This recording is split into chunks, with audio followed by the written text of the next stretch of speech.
Your voice calms me down a lot. Aww. I see so many of you guys comment that and I really appreciate it. It's crazy to me that my voice calms a lot of you down. But thank you. Can you do dark blue, white and mint green if you haven't already? Okay, let's do it. Starting with dark blue first on the outer corner. I have to try and move quick so that these don't dry. White in the middle. Ooh, that was a lot. And mint green on the end. Right here. Now we mix.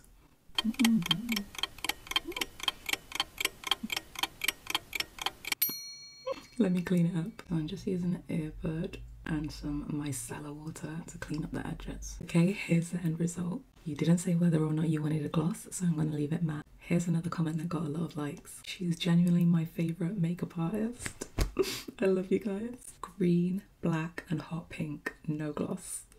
Okay, let's do it. Let's wipe this one off. You didn't say what type of green, so I'm using this bright green.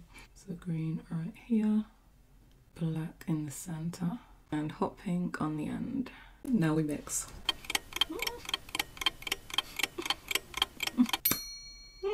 Okay, let's clean it up. All cleaned up. I think I might have put a bit too much black, but here's the end result. What do you guys think? Comment and let me know what other colour combination you guys want to see, and whoever's comment gets the most likes is the one I will do next.